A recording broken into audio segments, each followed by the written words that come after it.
I think that brings me to one of the themes that I wanted to bring up here also, the visual clarity, because I think that's a big hurdle for RTS games, kind of UI, right? It's when you come into a RTS game and there's so many buttons and where should I push and all this, and you have an overview of the battlefield or whatever. It's hard to know what should I look for, what should I press. So I also want to talk about this, how UI works, and because I think that, and it's also Stardock's vision, where me and Callum come from, that games should have, you know, more direct feedback and less UI. It should be more immersive. So you could, for example, zoom all the way in and see people living instead of having a representational number. So I want to discuss this. What do you think about UI in RTS games, and can it be less, and should it be less? Is it kind of a hurdle? So I have some thoughts about this, and this is something that I've talked a lot about in my other videos. I think Company of Heroes 2, really both Company of Heroes games, is full of great examples like this.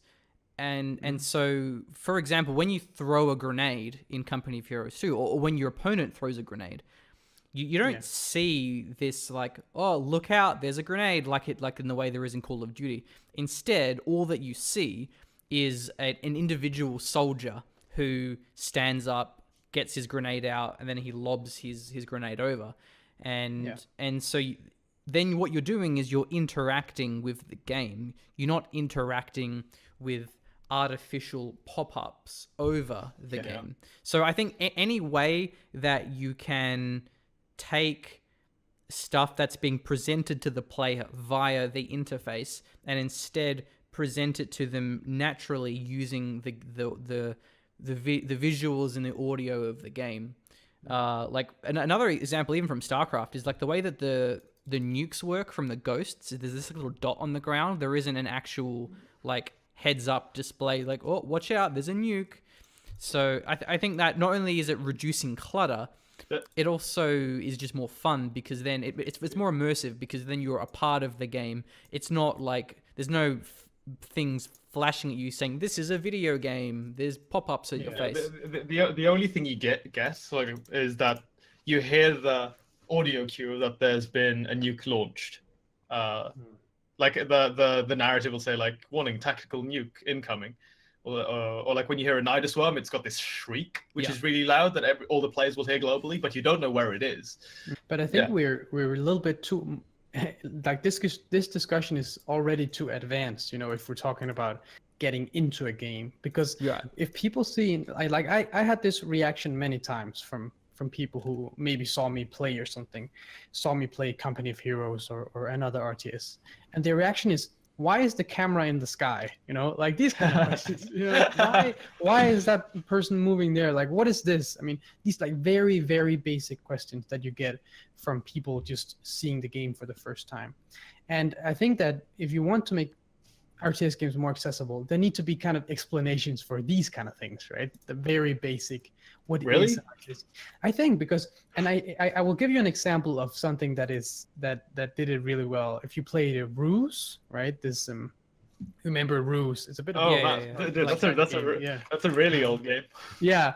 So if you zoomed all the way out in Ruse, you'd kind of see the battlefield from up above, but you would also you would also see like kind of a war room, and the battlefield would turn into kind of a war table. Oh yeah, that's cool. Pieces were moving around. Yeah, so that was an explanation of why you would see things from above, right? It's kind of, if it was directly in the game. Oh, you are a commander of an army, and you are standing above this table, and then you can zoom in, and it was like this. I really love that. It didn't have any impact on the gameplay, but it was kind of an explanation for beginners on why are you a camera in the sky? You know? Like it gives them context that makes sense. Yeah, that's a really good point. Yeah, it's kind of an explanation, and these kind of things needs to be explained. I think if you want more people to get into, like, how come you can zoom all the way in, and what is the meaning of all this, right? Because it's easy for us to see because we play it all the time. So it's like, I'm just in the sky because I need to control my army. yeah, but for new players, these are the kind of questions that linger. That's like a really interesting point. I guess that sort of again harkens back to it being like a generational thing, right? Because I assume, wait, I don't know how old you are, dude, but I think like Callum and I are sort of the same age, so like we all grew up in the same generation of Yeah, me too. I The think, golden yeah. era of RTS.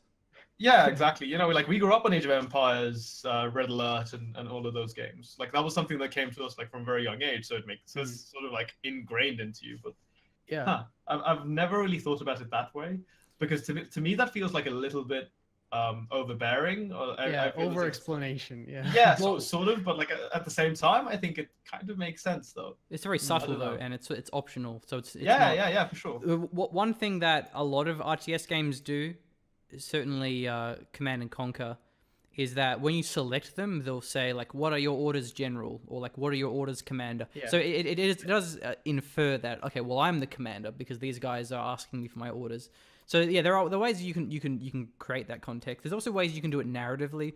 Like Ashes does this not through gameplay in that sense, but the whole premise of Ashes is that there's the post-humans, which are humans that have merged their consciousness with machines, and they're able to manipulate objects, telepathically, but not really telepathically because they're like That would be the way that I would explain Ashes if somebody was standing over my shoulder and see me play it. It's like, oh, I'm a super consciousness, Yeah. and they would be like, nerd, but yeah, that's an explanation there, and you can kind of, yeah. When you play the first Watch the game mission through in Ashes, the campaign mission, it says like you're a post-human. That's how you're able to see the battlefield on this alien world all the way from Earth. Like it tells you through the narrative. So that's one way of doing it. But I think the gameplay ones are a better way of doing it, because then people may not play the campaign.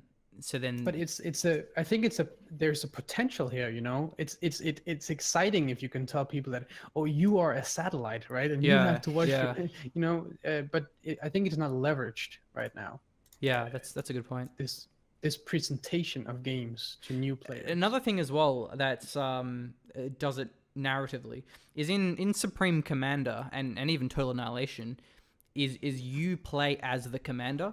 So the commander that you control around, and he builds stuff, and if the commander dies, you lose, and everyone else is just robots. Like all the tanks that you build, they're not humans; they're just robots. Where the commander is the only person. You might be an alien, and so what that does is it means the commander, because it's also what you start with. You only start with the commander and nothing else. So the commander is your anchor into the game. It's your avatar, which you need to protect, because it's you. If the commander dies, you lose. So that's an interesting way of doing it, and you could do that, I think, narratively as well. For like let's say Zerg. So let's say like you are the hive mind, and like rather than being a hatchery, and you lose if your hive mind is blown up. So I think you could do that, but it does limit your game design a little bit. But it's an interesting concept. Is you say anchor, right? It's a good design concept that you need to anchor people in something, right, when they start, and these should be pretty low level things for new players. Yeah.